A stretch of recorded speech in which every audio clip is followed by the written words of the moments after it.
Susana, como para mí, como para toda la gente del ámbito cultural y social algecireño que hoy ha querido acompañarte, como digo, es un auténtico honor. Permíteme que lea un poquito de tu currículum, como si estuviera en tu casa, la chuletilla que tengo aquí, y yo creo que es importante, ¿eh? Aparte de que, como muchos aquí, no hemos nacido aquí, pero yo sé que tú te sientes un campo gibraltareño, y me comentaba antes, le he dicho por algún sitio, he leído yo que vivías en la línea, y digo, eso está equivocado. Él vive en Algeciras y, como digo, además frecuenta mucho los actos culturales y siempre es un lujo tenerle entre todos nosotros. Prolífico escritor y comunicador, tiene publicadas entre narrativa infantil, juvenil y adultos más de 30 libros, obteniendo importantes reconocimientos como el Premio EDB de Novela Juvenil, el Premio de Literatura al Andar de Delvives o el Frei Martín Sarmiento en lengua gallega. Colabora con el proyecto de fomento de la lectura El Placer de Leer de la Diputación Provincial de Sevilla y en el Circuito Andaluz de las Letras Infantil y Juvenil de la Junta de Andalucía, habiendo sido además coordinador del Aula de Letras Javier Batrich, colaborador de debates en radio y televisión, y ha estado 5 años en la Embajada de España en Amán, mientras ha dedicado gran parte de su vida a viajar por todo el mundo.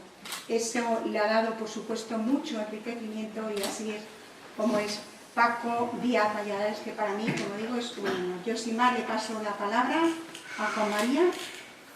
¿Es así, no? O yo. Bueno, perfecto. Un aplauso para...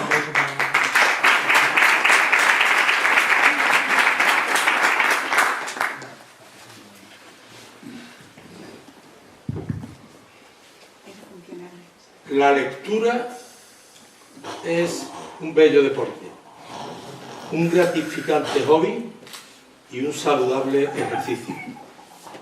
Siempre hay que leer y hay que difundir el mensaje para que los que nos rodean lean. Leer, siempre leer. Si nos gusta lo que leemos, aprendemos, disfrutamos y crecemos. Y si no nos gusta, hemos estado ejercitando nuestro intelecto, nuestras neuronas y nuestras capacidades como gimnasia sana, generosa, efectiva y gratificante. Leamos, leamos, leamos, como sea, pero leamos. En España, el 40% de los ciudadanos, lamentablemente, no coge nunca un libro, ni siquiera para aguantar una puerta. Hay quien dice que en cierta ocasión hizo la prueba de dejar el coche una noche con las puertas abiertas, los cristales de detrás bajados y el asiento trasero con unos 30 libros desparramados. A la mañana siguiente había más de 40 libros. Leamos, por favor, leamos. Buenas tardes a todos. Soy Juan María de la Cuesta, sevillano de Pilas por nacimiento y campo gibraltareño por elección. Mi enhorabuena y agradecimiento al alcalde, a Pilar, a Susana, por supuesto, a nuestro protagonista, y especialmente a todos los que hoy nos acompañáis. A los que adelanto que esta tarde está siendo y va a ser una tarde provechosa, muy provechosa. Muchas gracias a todos.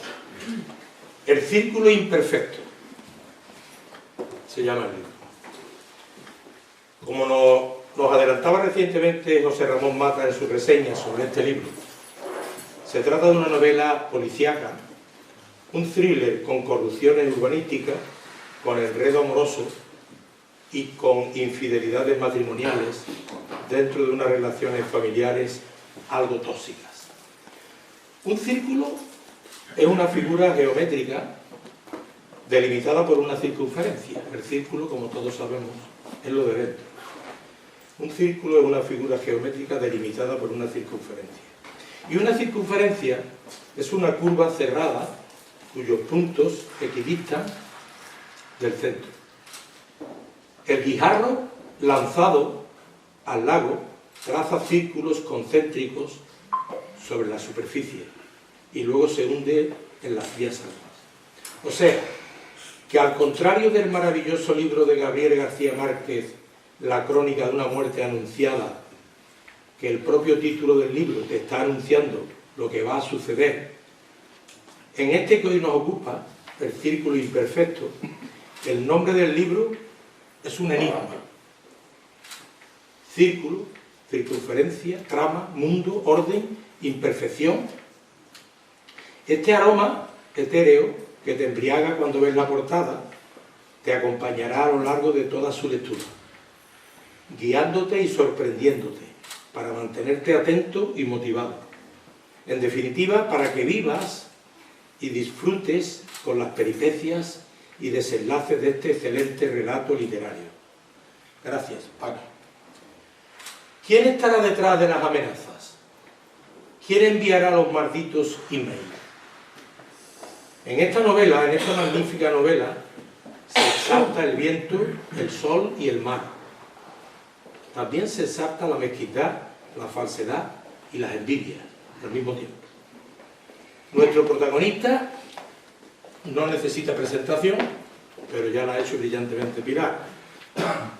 Es alguien imprescindible hoy en el campo de Gibraltar y en nuestra querida España, aunque también ha aportado su cuota de sabiduría y bonomía a nivel mundial. Nos hallamos ante una gran persona, con mayúsculas. Mantenerle simplemente en contacto contigo representa ya una excelente oportunidad para ser mejor ciudadano e intentar arreglar el mundo. Paco encierra muchas sorpresas gratas. Deja a esa mujer, te va la vida en ello. Es uno de los correos que anónimamente recibe Carlos Duarte, protagonista de la novela. Francisco Antonio Díaz Valladares es un romántico y un luchador que nunca se rinde y que confía en su constancia para crear un futuro siempre mejor. Es un Marco Polo manriqueño que se asemeja a Leonardo en sus desempeños artísticos y literarios. Su último libro publicado, que tenemos aquí presente, es una obra maestra que a lo largo de sus 35 actos y 429 páginas te abstrae de nuestra realidad cotidiana y doméstica y te transporta a una aventura muy singular, con semblanzas del Macondo de 100 años de soledad de Gabriel García Márquez, que no es cualquier cosa, y que con una narrativa rica, clara y sugerente te guía a través de una historia sorprendente, muy real y creativa, adornada con escenarios entrópicos, y miro a Alonso, y conclusiones vitales y efectivas. Las apariencias engañan. ¿Hay algún círculo imperfecto? Acércate a este genial relato y participarás en la respuesta. Todo es más fácil con este ingenioso, afable y cuerdo caballero linense, campo-gibraltareño en ejercicio y ciudadano del mundo, que pone a nuestra disposición su conocimiento, su experiencia, su magia, sus recursos, su sapiencia y sus consejos para hacernos reflexionar y ayudarnos a crecer y a ser mejores personas en un mundo cada vez más amable y llevadero, a la vez que más desigual, egoísta, torpe, estúpido y suicida. Me ha encantado la lectura del libro, Paco. Enhorabuena. La fuerza del engaño es un libro de Mary Higgins Clark. Este libro recomienda la lectura de La fuerza del engaño. Stand by Me and Tears on My Pillow, de Roger Ridley, con la participación de Stefano Tomaselli, es otra sugerencia que surge a lo largo del libro. Y La cabalgata de las Valquirias, de Wagner, Apocalypse Now, de Ford Coppola, y 6 días y 7 noches, de Harrison Ford y Anne Hatch, recomendaciones concretas de los protagonistas. Valladares nació en Villamanrique de la Condesa, por eso es manriqueño, en Sevilla, en plena marisma rociera y de Doñana. Ha acercado la literatura clásica a los jóvenes, realizando adaptaciones de los episodios nacionales de Benito Pérez Galdós y de las leyendas de Gustavo Adolfo Bécquer. Como se ha dicho antes, ha obtenido múltiples premios, entre ellos el premio al Andar por su obra Antares de Del Vive. y en el apartado de literatura juvenil de toda su obra me he leído recientemente, afortunadamente, Tras la sombra del brujo, obra que recomiendo y que se cita también en la novela que hoy nos habla. Hace un par de años prologué en la línea un libro de nuestro común amigo Antonio Pérez Carmona, escritor ya desaparecido, sabio y eterno humanista linense y andaluz, que bien merece una calle en su querida ciudad de la línea, ya se lo dije el otro día a Juan Fran. Gente como Antonio nunca mueren del todo, pues nos dejan su eterna huella literaria y humana. Con Francisco Antonio Díaz Valladares nos sucede lo mismo, aunque afortunadamente está hoy con nosotros y confío en que nos siga deleitando y enriqueciendo durante muchos años con obras maestras como la que hoy nos trae. El Círculo Imperfecto, de la editorial Almuzara, es una novela con la que nuestro autor se adentra en el mundo de los adultos después de cosechar importantes éxitos durante más de 20 años con libros para el público infantil y juvenil. Fly Me to the Moon, por supuesto cantada por Frank Sinatra. El pájaro Yowí, así como Amor se escribe con A, de Richard Clayderman, nos sorprende durante la intrigante lectura de este libro. Particularmente tengo que decirles que, en cierto modo, estoy físicamente aquí hoy gracias a su estirpe, a la estirpe de Paco. No en balde, su abuela Isabel la matrona, extrajo mi cuerpo de las entrañas de mi madre hace ya más de 68 años. Era la matrona de Pilas, su abuela, mi pueblo de nacimiento. Tu vida y la de los tuyos es más importante que toda esa mierda en la que andas metido, Carlos. No merece la pena. Este es un email dirigido a Carlos Duarte. Aunque nacido en Villamanrique, en plena antesala de Doñana, Paco, o Francisco Valladares, recaló pronto en Pilas, pueblo señero entre el Aljarafe y la marisma sevillana, lindando con el condado onubense. Nos conocimos en 1964, hace casi 60 años. Antes me conoció su abuela. Nos conocimos hace casi 60 años cuando comenzamos aquel prehistórico bachiller elemental que culminaba con una reválida que te permitía y posibilitaba un hermoso y enmarcado título donde por primera vez aparecía tu nombre precedido de un señorial don. Nuestros caminos divergieron y nuestro hoy protagonista se dedicó a la milicia, a la diplomacia y a defender la marca España por esos mundos de Dios, desde Jordania a Estados Unidos. El 15 de abril del 2019, un pavoroso incendio arrasó la Catedral de París. Todo apuntaba a que el incendio se había producido debido a unos trabajos de mantenimiento que se estaban desarrollando. Madre mía, Notre Dame ardiendo, se lamentaban en el libro. Mira por dónde, tras casi 30 años de absoluto silencio, nos reencontramos en Algeciras, pues nuestro Willy Fogg manriqueño y este humilde pileño que les habla, habíamos puesto nuestro desempeño profesional al servicio de este paraíso del campo de Gibraltar. Él residiendo en la línea y yo en Algeciras, aunque ahora vivo en los barrios.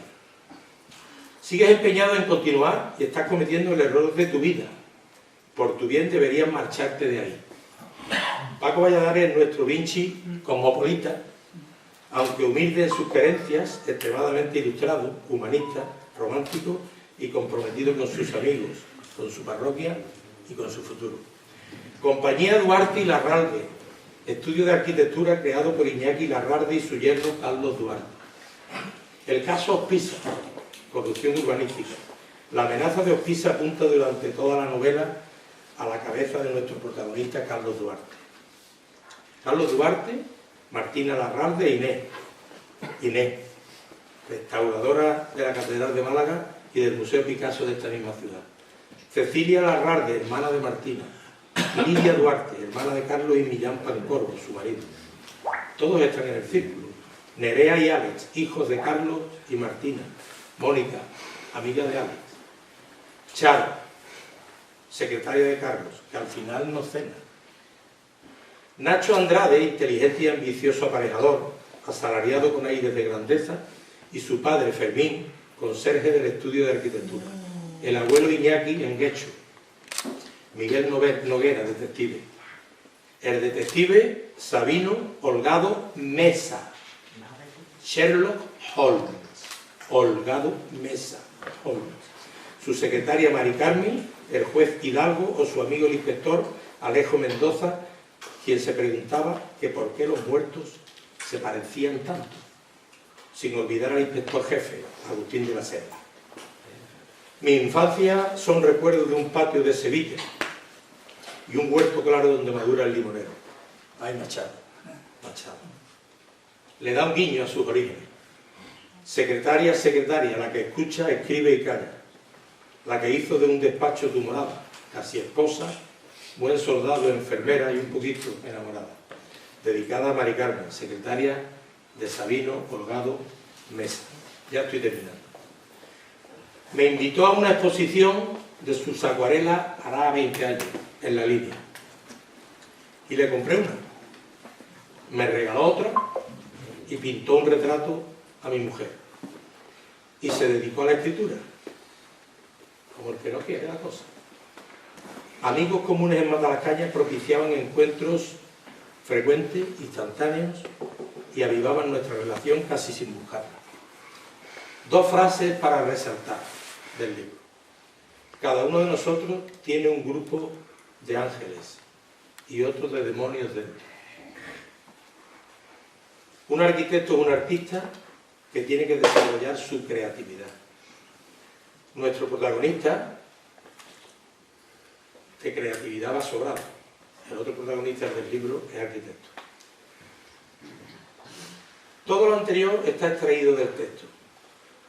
El nombre del barco que pilotan Carlos e Inés, el Infinity, sorprendentemente lo vi en la Arcaidesa el otro día como un nombre de una urbanización y me acordé del Infinity. Y el otro día estaba en Alcalá de Guadaira con mi hijo, mi nuera, mi mujer y mis nietos y vi una contrata que regalaba Jardine que se llama Infinity. Me acordé del libro. Y Tras la sombra del brujo, obra cuasi juvenil, muy recomendable para los seniors jóvenes como la mayoría de los que estamos aquí. A conciencia he ido mezclando párrafos del libro con vivencias del autor y con reseñas del libro, con casos reales, con propuestas imaginativas. Lo he hecho a conciencia. Y lo que me ha llevado a esta milonga de sensaciones positivas, con propuestas de futuros, ganadoras, enriquecedoras y creativas, de ustedes depende. Me atrevo a poner una idea sobre la mesa. Formar un grupo de WhatsApp con todos los que me leamos el libro y algún día nos veremos para comentarlo y profundizar. Enhorabuena, Paco. Enhorabuena, maestro.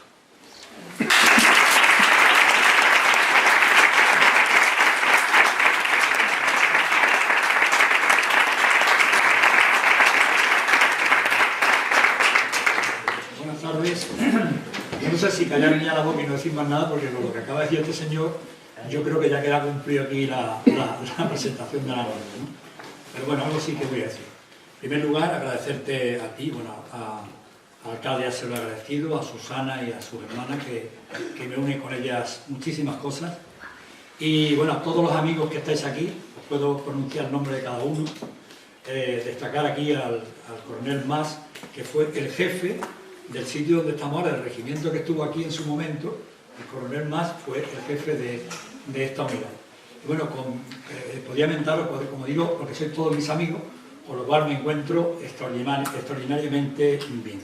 Así que muchísimas gracias por venir hoy aquí a acompañarme y a estar conmigo y a darme pues, ese apoyo que cualquier autor que presenta un libro pues necesita en un momento determinado, porque después de tantos meses detrás metido allí en un cuarto solitario, pues ponerlo a la que salga a la luz, pues qué mejor que estar acompañado de tus amigos, ¿no? Bueno, Juan María, como ha dicho, nos conocemos de siempre. Nos enseñó la profesora, tuvimos una maestra que no era ni maestra, la profe, nos enseñó a escribir y a leer los dos. Después tuvimos el mismo maestro de escuela, don Luis Calderón Márquez, y después hicimos el bachiller juntos, y después, como él bien ha dicho, nos separamos y nos encontramos un día aquí en la Plaza Mayor. Se fijaron, después de un montón de años, encontrarnos en este punto. Y a partir de aquí, pues ya no nos hemos separado. Él es el director de Gibraltar Intercar, era el instituto, era asquerosito, porque era niño del 10, 10, 10, 10, 10, 10. El día que sacaba un 9, de todo el mundo dice, Juan María sacaba un 9, Juan María sacaba un 9. ¿Y sabéis lo que sacaba yo? Un 5, un 5 y medio, el 6, cuando sacaba un 6, llegaba a ser toda de. Pero es una mente privilegiada. Bueno, me hace por supuesto mucha ilusión presentar aquí El Círculo Imperfecto, la primera vez que presento una novela aquí en Algeciras, y yo creo que es una buena carta de presentación. Después de casi 30 años dedicado a la literatura infantil y juvenil, pues está supuesto un reto que me apetecía mucho afrontar, ¿no? Empezar a escribir una novela adulta. Le he dedicado casi un año y medio, y bueno, pues aquí está el fruto. Bueno, mirad, según me asegura alguien por ahí, yo no he hecho esta partición ni estoy muy de acuerdo con ella, los escritores se dividen en dos grupos, como dividimos en dos grupos. Uno que es el grupo de los escritores de mapa y otro escritores de brújula. Escritores de mapa son aquellos que antes de empezar a escribir planifican toda la novela, es decir, planifican, la capitulan, el principio, el final, todos los personajes que van a salir en la novela, hacen ficha de todos los personajes, incluso, esto les cuesta meses, incluso llegan a realizar auténticos currículum de cada uno de los personajes. Me han dicho de auténticos cuadernos. Es decir, no era moreno alto con el pelo rizado y ojos marrones, no. Habla del padre, de la madre, de no sé qué, el problema que tuvo en la universidad, que un día se cogió un dedo con una cómoda, todo lo meten ahí. No estoy criticando, cada uno tiene una forma de escribir, a mí me parece una forma magnífica de hacerlo. Y después estamos los que pertenecemos a ese otro grupo, que es el escritor de brújula.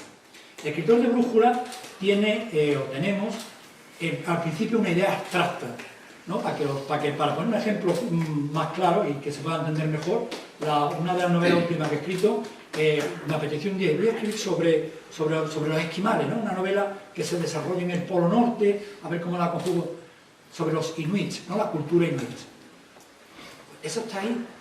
¿Qué es lo que ocurre? Cuando se tiene esa idea, lo primero que hay que hacer, tanto el de mapa como el de brújula, es hartarse de escribir, hartarse de leer, quiero decir. Tienes que llenarte de información sobre lo que va a escribir. Lo único que hace es seguir lo que ya ha escrito delante, y el de brújula se lanza a la piscina sin nada de por medio. Simplemente empieza a leer todo lo que me encuentro sobre el tema inuit, que no hay mucho, por cierto, no he escrito mucha novela, pero veo vídeos, artículos, es decir, todo lo que soy capaz de acaparar, y voy llenando ese depósito imaginario de donde luego van a beber mis personajes. ¿Qué es lo que ocurre? Que hay un momento en que suena un clic en mi cabeza y es el que me dice ponte a escribir. Y cuando me pongo a escribir, fijaros bien, ya la novela empieza a fluir, a desarrollarse delante de mí, y yo lo que hago, lo tengo que confesar, yo lo que hago es materializar lo que ellos me cuentan. Sí, yo no creo nada, es una película que está ahí delante y está desarrollando, y yo lo que hago es copiarla, escribirla. Es como si, imagínate que Pilar, estamos escribiendo una novela y Pilar se cabrea y coge y se larga de aquí. Entonces yo estoy escribiendo, y Pilar arrugó el entrecejo. Y cuando yo estoy viendo entrecejo, Pilar se ha puesto de pie. Entonces Pilar se puso de pie, y cuando digo Pilar se puso de pie, yo veo a Pilar andando por el pasillo. Y Pilar se dirigió hacia el pasillo con los puños apretados, a paso ligero, y cuando digo a paso ligero ya está con la mano puesta en el picaporte para salir. Fijaros bien cómo lo que hago es seguir al personaje con lo que me va contando. Es una historia que pasa delante de mí y yo lo que hago es materializarla. ¿Qué pasa con esto? Esto te acerca muchísimo al personaje, pero muchísimo.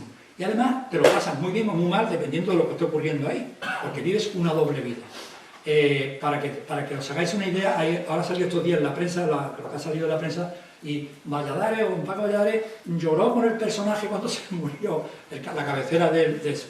Eso se debe a que una de las novelas que escribí, que estaba basada aquí en un hecho en la Avenida de la Concepción, que me permitió meterme con la Guardia Civil a recorrer el estrecho de Gibraltar de madrugada, me metí en la casa de Algeciras para empaparme de todo eso, porque es muy bonito, antes de empezar a escribir, como digo, empaparte de todo, ¿no? Me metí con la mafia de la droga, que me la presentaron unos marianistas que conocíamos allí en La Tunara, y entonces en esa historia que tanto quise, que quería y que quiero todavía, muere un personaje. Entonces ese personaje era muy querido por mí y yo fui su viuda durante un mes. Yo iba por la calle y me ponía a llorar y yo decía, Paco, tú estás muy tonto, ¿qué haces llorando? Y es que me acordaba de que el personaje se había muerto y sentía la sensación esa de que ese personaje querido se había muerto. Mira, para hacer una alusión a la... Por cierto, que tendría que haberte entregado, ahora te voy a entregar estas dos novelas que quisiera haberte entregado al principio. Para hacerte alusión a lo que has comentado, a la sombra del brujo, que fue premio EDB, por cierto, hay una escena en la que los personajes están dentro de un volcán apagado, tienen una fumarola, aquello se empieza a colapsar, se empieza a caer, y yo os aseguro que escribiendo aquello me ahogaba. Me estaba ahogando, o sea, de salir ya de ahí, coño, que me voy a morir yo aquí en vez de vosotros. Muchas veces podía decir, coño, pues, perdón, es que soy muy mal hablado, perdón, quitarlo de medio, no puedes. No puede, esa historia no es mía, están ahí y yo tengo que respetarla al máximo. Cuando voy por los colegios, alguna vez que voy dando charlas a los que han puesto mi novela como lectura obligatoria, me dicen, ¿y por qué ha matado usted a este señor? Yo no he matado, que se ha muerto, de verdad que yo no he matado a nadie. En fin, esto quiere decir que me acerca muchísimo al personaje. Hay anécdotas que son increíbles. Yo te podría contar muchísimas cosas, pero tampoco quiero alargarlo porque ya llevamos mucho tiempo aquí hablando. Al principio, cuando empecé a escribir así, me parecía muy raro, porque yo, cada vez que me juntaba con autores, cuando veía algún premio, me iba a alguna feria de libros, me iba tal, me encontraba, oye, tú, no, yo escribo de mapas, yo tengo necesidad, y yo no de mapas, y yo decía, madre mía, esto me va a pasar factura, porque si yo escribo así, todo el mundo escribe de la otra manera, esto al final me va a salir por algún lado. Una autora que es premio Planeta, no voy a decir el nombre, me llegó a decir un día, Paco, ¿cómo es? Porque eso es imposible, por Dios, ¿cómo vas a escribir una novela si antes planificarla? Yo me callé la boca, yo que estaba a tomar por tonto, así que me callé la boca y yo seguí escribiendo. Pero mira por dónde un día me llega a las manos un libro de Stephen King que se llama Mientras escribo. Empiezo a leer aquello y resulta que aquel hombre escribe exactamente igual. Ni planifica, ni dice, ni sabe hacia dónde va la novela, ni pone el final, simplemente se encierra en una habitación, que es lo que hago yo también, se pone todo, lo apaga todo, se mete y se deja llevar por lo que le van preguntando. Imaginaros el salto de alegría que pegué yo. Dije, coño, ya somos dos tontos nada más, ya no soy yo solo, por lo menos ya somos dos locos. Así que a partir de ahí me dediqué a escribir de la forma que estoy escribiendo ahora y que me va muy bien porque, como digo, disfruto muchísimo cada vez que con todo lo que estoy escribiendo. Esta novela que traemos hoy aquí surgió de la siguiente manera. Estaba un día en Matalascañas, que antes me iba a escribir allí, ahora escribo aquí en Algeciras, y había terminado de escribir una novela y estaba, por la tarde me gustaba sentarme allí frente al Caño Guerrero, que tú conoces aquello, el Caño Guerrero, a tomar un café y a ver el mar, y a verlo solamente. Digo a verlo solamente porque me enseñó a hacer esto un beduino que me ayudó a salir del desierto, en Jordania, en el desierto de Guadalajara, me perdí, bueno, aquí me sacó el hombre, y entonces hicimos muy buena amistad y me iba por las tardes con él a tomar té. Y se ponía sentado, fijaros bien, sobre los gemelos, intentar algún día saber lo incomodísimo que es eso, y se podía llevar horas sentado allí sobre los gemelos con su té, y se ponía a mirar el desierto, y un día le pregunto, oye, bueno, ahora no me voy a acordar el nombre, le digo, ¿qué estás mirando? Y me mira así, estaba aquí a su izquierda, y me mira y dice, ¿y por qué tengo que estar mirando algo? Dijo, ¿dónde está la cadena para tirar? Y es verdad, es decir, todos cuando hacemos algo parece que hay una segunda parte, ¿no? Como ese narrador que tenemos aquí y no nos permite disfrutar de ese momento mágico de decir, estoy mirando para allá, ¿por qué tengo que estar mirando algo? Estoy disfrutando de este momento, eso es muy interesante. Bueno, pues ese día estaba ahí en ese plan mirando a las olas y estaba diciendo, bueno, pues me apetece escribir una novela para adultos. Yo creo que algo más profundo, que tenga más peso y tal. Es una novela negra, una novela de género. Entonces cogí un folio y puse un cuadrado, un rectángulo, y puse Carlos. Al lado hice otro rectángulo, una raya, y puse Martina. Y ahora empecé a poner nombres alrededor, uniéndolos con rayas, pero todo esto sin nada en la cabeza. Imaginaros que lo que estoy diciendo tal cual, sin ninguna historia puesta, no, nada. Esto estaba como un árbol genealógico que empecé a escribir allí. Total, se lo dejé al lado y a la mañana siguiente pues empecé a buscar libros que estuvieran relacionados con la novela negra. A Joel Decker, a Camila Lambert, a nuestro querido conjurado de la Reina, en fin, todo, la Reina Roja. Me puse a leer libros de ese tipo. Por cierto, si no habéis leído el libro de Joel Decker, La verdad sobre el caso Harry Keber, leer lo que son las novelas extraordinarias. ¿Tú lo has leído, Antonio? Y mi amigo Paco también lo leyó porque se lo dije y estuvo encantado. Es una novela que te lleva 700 páginas, que te lleva hasta el final de la mano y lo pasa realmente bien. Bueno, pues como digo, empecé a leer todos esos libros y de pronto sonó el clic que os digo y me senté. Ese folio ya no estaba en mi vida, estaba en algún sitio por allí, pero yo no lo tenía ahí delante. Y lo primero que puse fue Carlos en el ordenador. Y la historia empieza cuando Carlos, que es el protagonista de la novela, está un domingo por la tarde en su casa, sube a su despacho a ver el correo, pues estaba aburrido, igual que hacemos todos, ¿no? Voy a mirar ahora el móvil, pero antes era el ordenador.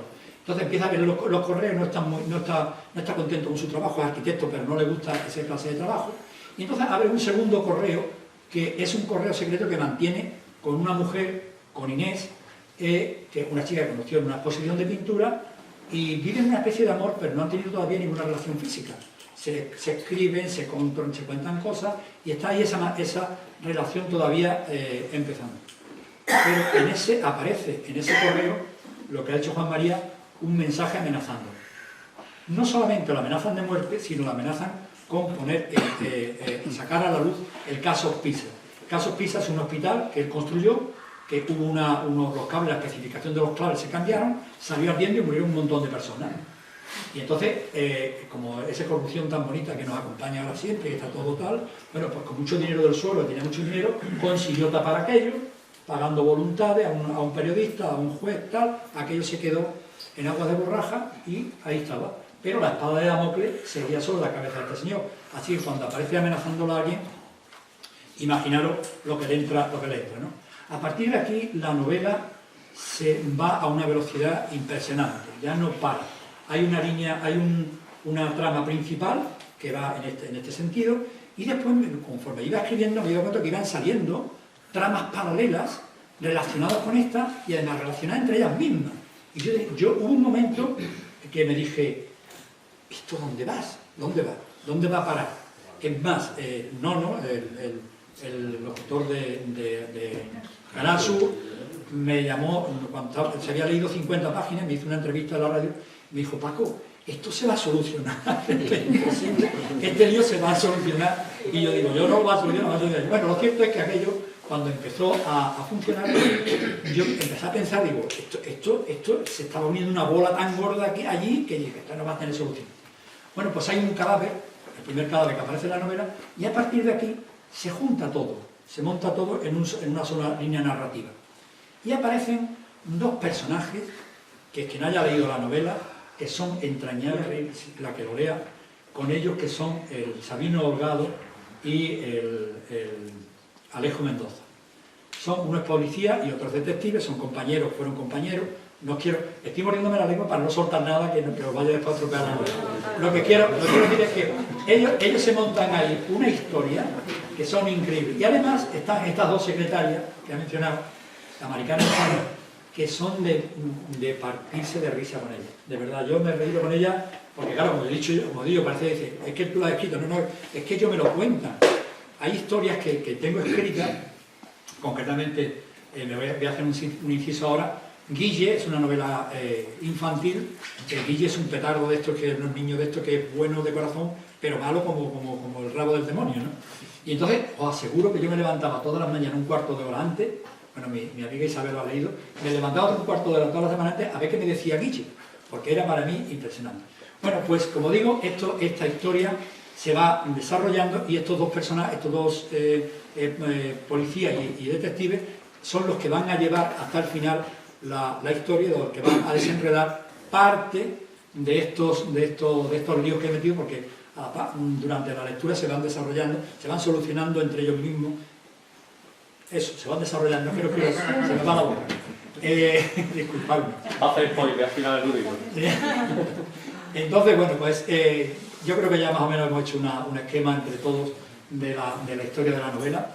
Sí quiero decir, en honor a la verdad, que no es tan romántico ni tan fácil eso de que yo pienso una historia, leo muchos libros y aquello se pone allí y sale.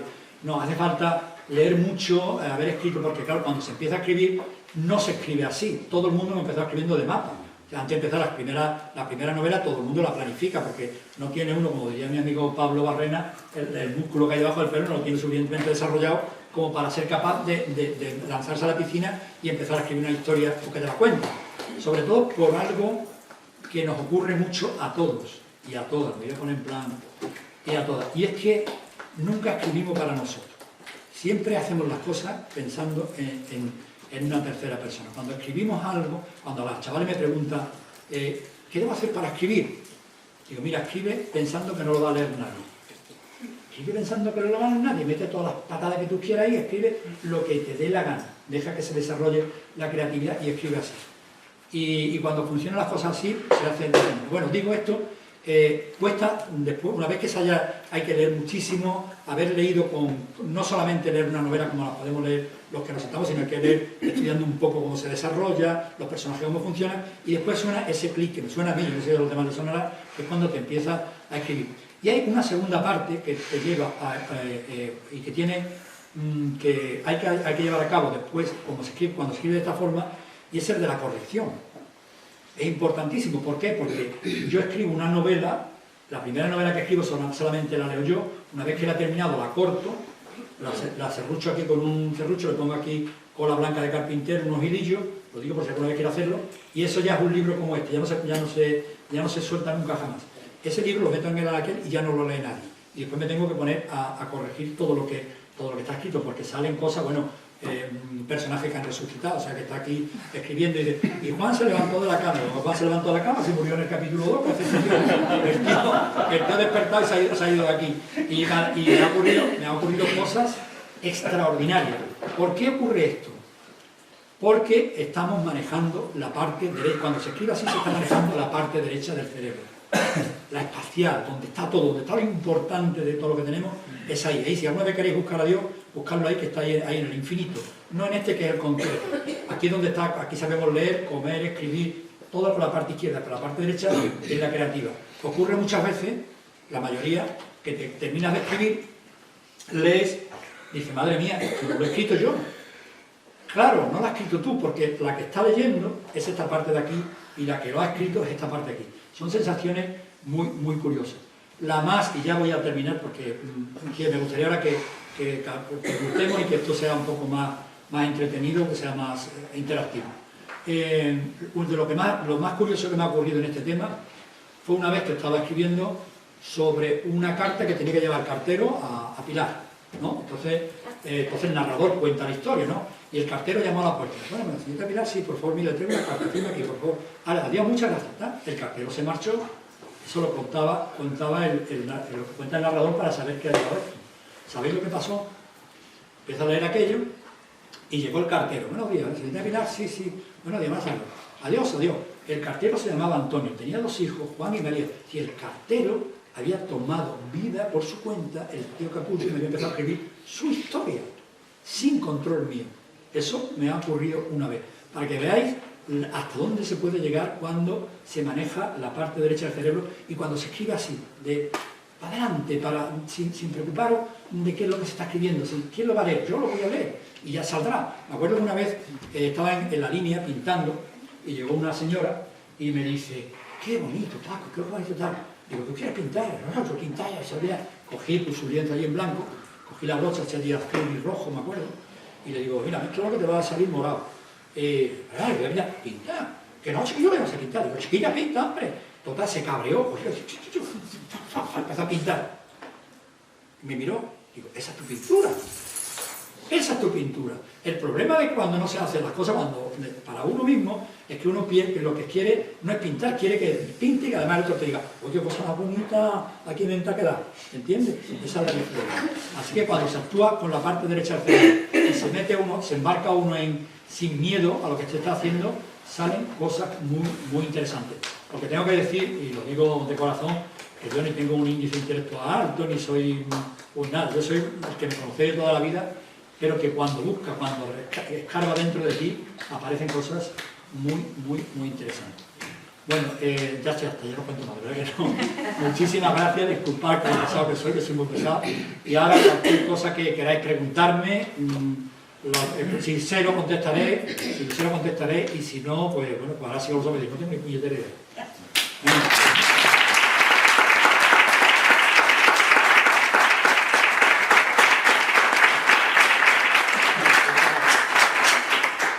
Está mi sobrina Eva. Algo. Ahora que has escrito esta novela, ¿te has leído por casualidad el de Jimmy Chester? Que es también una novela negra policíaca. No. Pues preciosa. Os la leeré. Inshallah, en la feria de Estepona me compré el libro. Os lo compraré. Gracias. Más preguntas. Bueno, Paco. Tú has estado escribiendo libros infantil y juvenil y ahora es la primera novela, como has explicado, para adultos.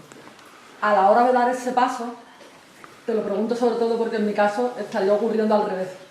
Yo he escrito primero para adultos y ahora me había dado por intentar probar con el tema juvenil e infantil, ¿no? También porque tengo un niño de 11 años que se está convirtiendo afortunadamente en un gran lector.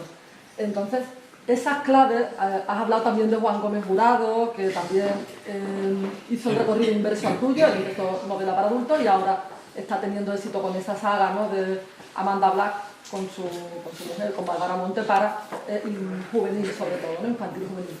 Cuando tú has hecho ese camino de empezar primero con la infantil y juvenil y luego dar el salto a la de adultos, ¿qué claves te han servido, aunque no seas de brújula y no de mapa? ¿Has notado tú la diferencia o para ti es la misma sensación? La misma, te voy a decir por qué. Imagínate tu hijo de 11 años, que está en la Plaza Alta y se va hasta tu casa. Imagínate la cabeza de tu hijo durante ese trayecto, cómo pensaría. Y ponte tú a su lado y vete detrás de él, cómo pensarías tú. Es decir, es el personaje el que hace la novela. Es el personaje.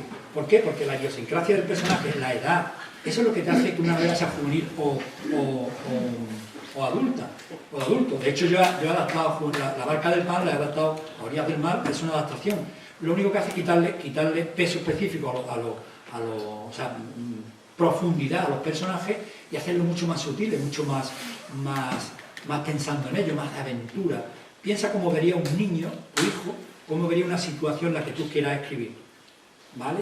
Y esa es la situación que te va a encontrar. Tú imagínate, yo te voy a decir un ejemplo. Un día me acuerdo con mi pareja, que era profesora de lengua y literatura, y que jugábamos a decir, vamos a proyectar, vamos a hacer que la creatividad en las clases, ¿no? ¿Cómo podíamos hacerlo? Y entonces le escribíamos y decíamos, vamos a ver, escribí un folio en blanco a cada uno, y escribí una historia. La peor de todas, la que se va a llevar 10. La más trambótica, la más horrorosa. No te puedes imaginar lo que salía de ahí. Y ahora te voy a decir una de ellas. Y yo iba por la calle de pronto y venía un perro andando para mí, pero venía andando para atrás. Madre mía. Y llevaba una gafa puesta en el rabo el perro. Fíjate tú, ¿eh? Ahora fíjate tú cómo verías un chaval y cómo lo verías tú. Tú pegarías un salto corriendo. Madre mía, esto que demonio. Sin embargo, él se reiría. Es distinto. Así que no te preocupes. Tú cuando tú tengas una novela, quieras escribir una novela juvenil, piensa como una joven, piensa qué es lo que pensaría el chaval, lánzate, como te digo, a cuerpo, ¿cómo se dice eso? ¿Cómo se dice? ¿Cómo se dice los ciclistas? Los ciclistas. Tumba abierta y ya está, y lo que salga. Y después tienes tiempo de corregir, pero escribe todos los días. Y la literatura juvenil es muy, muy gratificante. Porque yo, por ejemplo, ahora mismo escribo una novela, la leen 20 personas. Y yo me pregunto, ¿la habrán leído? ¿Qué les ha parecido? ¿Qué habrán pensado de la novela? Porque yo soy lector, desde que éramos jóvenes, desde que yo me hice lector con El Guerrero del Antifaz, Capitán Trueno, Roberto Alcázar y Pedrín, esa era mi lectura, porque es que no había libros. Es que en nuestra época no había libros, había un libro así de color que con el que íbamos a la escuela. El primer libro que leí en mi vida se llama 20.000 leguas de viaje submarino. ¿Sabéis lo que me ocurrió? ¿Sabéis qué es lo que me ocurrió? Que casi me ahogo. ¿Por qué? Porque yo como tenía que crear el mundo en el que vivía, porque no teníamos opción, teníamos que crearlo, pues me hice con mi hermano, niño, vamos a hacer un traje de buzo. Me puse un morro gordo, una lata de tomate por aquí con un barbuquejo, un tubo con un corcho, me puse un cinturón de piedras gordas, porque yo había leído en el libro que el buzo tenía que andar para andar por debajo, tenía pies de plomo, pues yo dije, pues piedra. Y entonces me metí en el río de Analcázar, Guadiamar, que es bastante grandecito, a atravesarlo por debajo. Menos mal que el ángel de la guarda estaba un río aquel día y dice, me voy a ir con estos dos porque se van a ahogar. Y entonces cogió mi hermano, había una cuerda allí en una barca, me la amarró a la cintura y me dijo, yo te voy a amarrar la cuerda y si veo que el corcho va para allá, pues yo te tiro para acá para que tú vayas derecho. Menos mal, porque me metí allí, aquello empezó a funcionar, me vi un hoyo, me metí el pie en el hoyo, me caí de boca, allí dentro del agua y ya no pude levantarme, ya aquello era imposible. Entonces uno se dio cuenta, empezó a tirar de mí, yo arrañando. Bueno, cuando salí de allí, imagínate. Pero es eso, es... Y desde luego, si alguna vez me hablas conmigo para preguntarme algo, yo estoy dispuesto a ayudarte porque a mí también me han ayudado cuando empecé. Y eso es fundamental. Alguien que te coge con mi hermano con la cuerda para que no te vaya por el lado, fundamental. Te digo en serio. Más preguntas. Bueno, no sé si he contestado más preguntas. Yo es que hablo por siempre. Está muy bien. Venga, más preguntas. Yo tengo una curiosidad sobre Carlos. Qué miedo me da, Fran. Qué miedo me da. Sí, no. Es que somos muy amigos. Te entiendo. Que Carlos, porque la trama de corrupción puede explicarla un poquito, pensar un poquito. Y si hay, ¿dónde se desenvuelve la novela? Si en el norte, si en el sur, si en el este, en el oeste. O sea, se puede en Madrid. Y si hay algún viaje en tren dentro de la novela o no. Yo sabía que a mí me da miedo cuando me Primero la corrupción, si hay, ¿cómo es? Si tú sabes que te quiero mucho. ¿Qué nivel de corrupción hay? El nivel de corrupción, uno de los hijos conductores... Ay, ¿por qué arquitecto y no ingeniero? Porque no se me había ocurrido. No, porque es que no, el Si trabajo, quiero lo cambio en la segunda... el trabajo no es feliz. No, porque a él le gusta la pintura, él le gusta un espíritu libre y todo aquello. Porque es decir, cómo ha llegado hasta donde está es lo que no te voy a contar, ¿entiendes? Entonces, ahí sabrás por qué no está de acuerdo con aquello. En cuanto a la corrupción, es un hilo conductor en toda la novela. Hay una corrupción dentro que es real, que vamos, que es tangible, porque la tenemos aquí cada día, y eso lo vas a encontrar en la novela en todos los rincones, porque es así. Si no, pregúntaselo a Alonso, que él ha leído la novela y te la dirá. No se lo diga Alonso, mejor no. Dime. Paco, que aconseja no conocido una buena persona que no coja el tren a Madrid, de que estamos manifestándonos todos los viernes. Oye, no cojas el tren a Madrid, por favor, que no lo es. Tú sabes lo peor, que yo ahora tengo que ir a Madrid, te voy a presentar la novela el día 14 y bueno, me voy a Sevilla o a Málaga, que es lo que he hecho muchas veces, pero vamos a morir, ese tren es mortal. Me iré seguramente a Sevilla porque el día 11 lo tenemos en Pila, me quedaré a vivir allí 2 o 3 días y cogeré el tren en Sevilla. Pero vamos, es verdad que hay que tener valor. Cuando yo era paracaidista, menos miedo tenía de la saltada de la que montarme. Dime, Miguel. ¿Sabes qué me ha pasado con la novela? Yo soy un escritor, que más pillará, lector empedernido, ¿no? Entonces, yo leo mucho haciendo zigzag. Yo no voy por renglones, sobre todo cuando voy con un escritor, el Tolstói, por ejemplo, que describe una puerta y te pone 20 páginas describiéndote la puerta, que a mí pues no me interesa la puerta para nada. Entonces hay libros que los leo así, me entero de lo que va porque he leído mucho. Y este es de los que he ido leyendo por renglones, tío. Digo, este cabrón que me está haciendo leer esto, ¿sabéis? Renglón por renglón. La anécdota es que Miguel y yo nos conocemos de la piscina, que vamos 3 veces a la semana, y el otro día llego a la piscina voy a decir una palabrota, ¿eh? Pero como aquí ya estamos entre adultos y ya ha pasado la hora de eso, estoy entrando en la piscina y escucho: ¡Paco, cabrón! ¿Qué me has engañado? Y yo digo, y era Miguel, que es que había leído la novela, él creía que era otra historia y no era la que él pensaba. No quiero decir más nada. Claro, el final, tú me dijiste el final y yo pensaba una cosa y el final fue, bueno, pues no. Pues no. Una pregunta. Venga, preguntad lo que queráis, ¿eh? Si queréis, si no, pues nada, lo damos por... Es que tenemos que quedar los que no lo hemos leído para cuando lo hayamos leído. Si queréis hacer una segunda edición, una segunda edición aquí. No, sí es verdad que de los libros que empieza y quiere... Yo que leo de noche me acuerdo muchas veces de el viejo puta, con el sueño que tengo y pum, pum, pum, pum.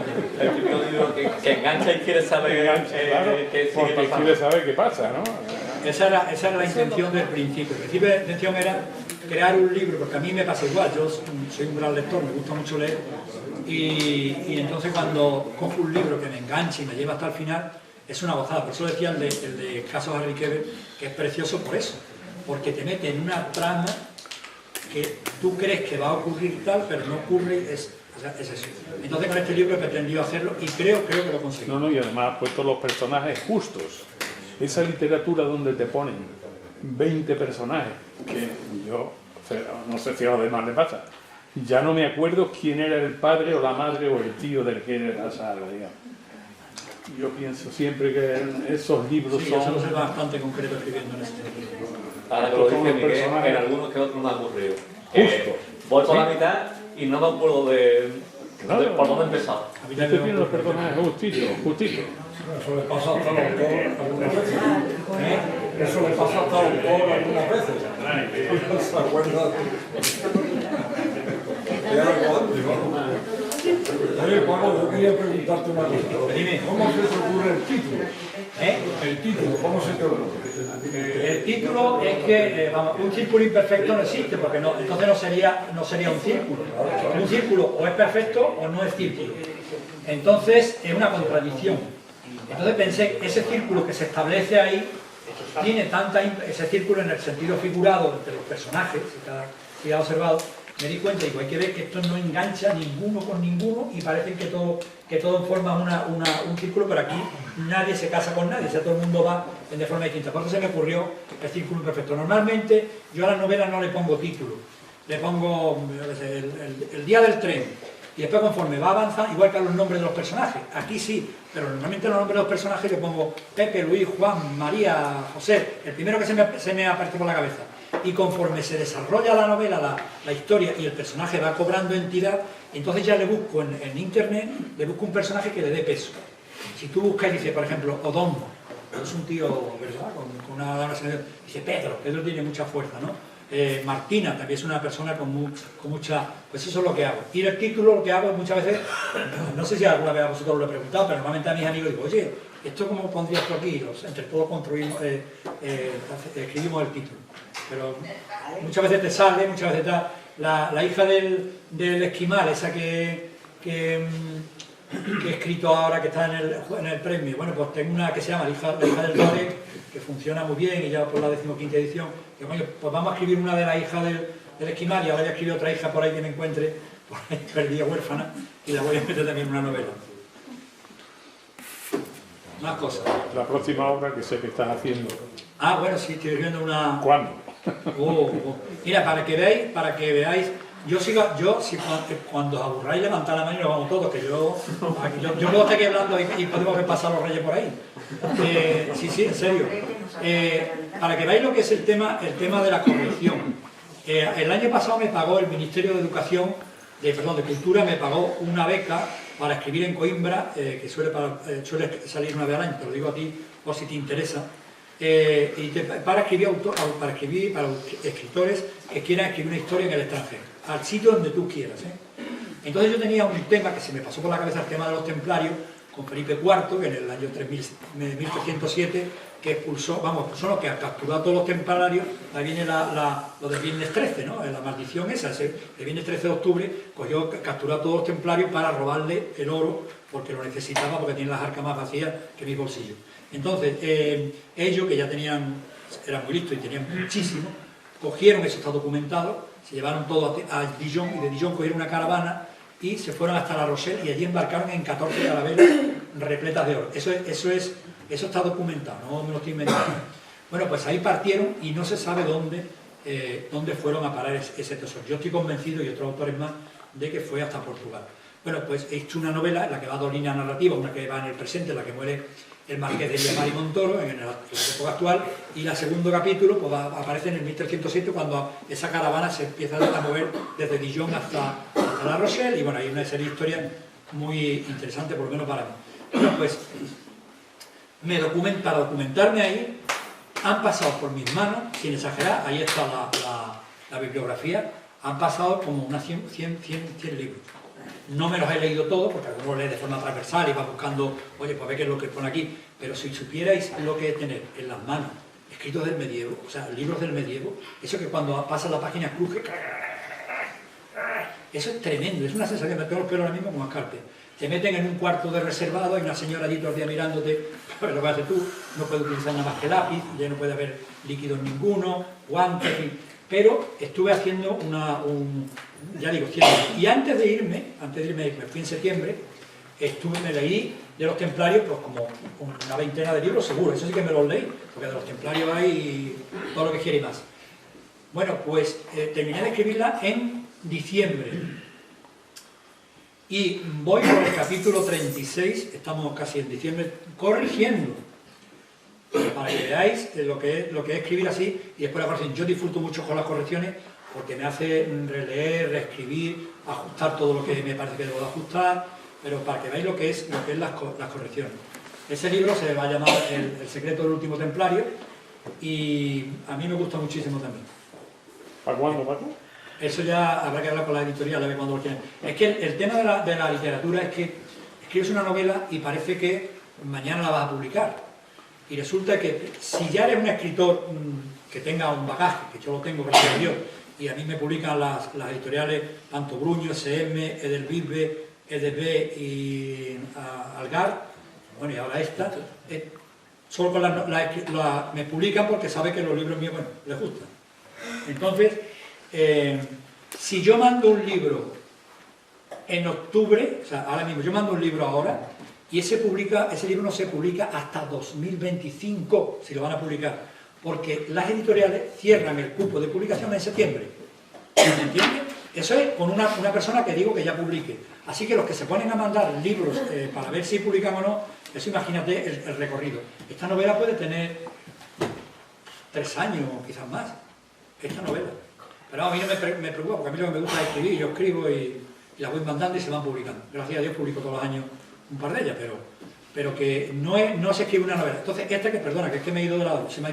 Esta que estoy escribiendo ahora, cuando la termine, que yo calculo, quiero terminarla en diciembre, la mandaré al agente literario, a Silvia Basto, que es mi agente literario, y ella se encarga de meterla en las editoriales. Y vaya usted a saber cuándo se va a publicar, pero que no me preocupa, Miguel, no. Yo me preocupa el día a día, lo disfruto, yo me levanto a las 6 de la mañana, me voy a sentarme a escribir, allí con la bahía enfrente, y encontrarme con esta gente el viernes. Por cierto, el viernes a las 7 menos cuarto, todos los viernes del año, hay una manifestación para reivindicar la llegada del tren al campo de Gibraltar. Y está este señor, su mujer y unos cuantos los que estamos aquí, y un servidor. Así que los que quieran unirse a esa manifestación, sería muy bueno, porque estamos reivindicando algo que es tan interesante para nosotros, para el campo de Gibraltar. ¿Vale? Bueno, pues ya está. Más cosas, más preguntas. ¿Me puede servir que coja el tren para poder escribir? Porque así se puede tirar el tren. Eso sí, eso puede ser. Es una buena idea, una buena idea. Tener tiempo hasta hacer otra novela. Ahí da tiempo, ahí da tiempo. Más preguntas. ¿Cuántas horas de vida más o menos al día? Pues depende. Yo me levanto temprano, me levanto temprano, me acuesto también temprano. dedico un tiempo a meditar, porque necesito hacer meditación, bajar el nivel del cerebro, desayuno y ya después de desayunar me siento. Y depende, porque hay veces que no me dejan, que también voy a la piscina, depende del tiempo, 3, 4, 2, depende. Por la tarde alguna vez el trabajo también, eso depende muy relativo. La editorial que muchas veces te mete bulla, que tiene que hacer no sé qué, que mi amiga María José de vez en cuando llega allí y me habla conmigo. Más cosas. ¿Hay más preguntas? Muchísimas gracias a todos. Yo creo que es el momento ya y agradecer que se me ha olvidado antes, y Paco, le vamos a agradecer a Mario y a Editorial Bahía de las Letras que esté aquí con nosotros en este acto. Dame un segundito que se me va a olvidar otra vez, que te quiero regalar este libro a ti y esta la biblioteca, ¿entiendes? Bueno. Así que, pues, digo, a ver si me lo voy a llevar de vuelta. Muchísimas gracias, Paco. Sí. Muchísimas gracias.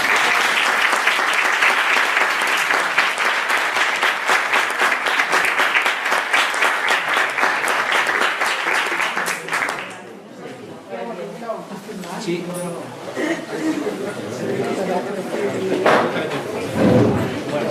Si se lo firma, ¿no? Bueno, ya la gente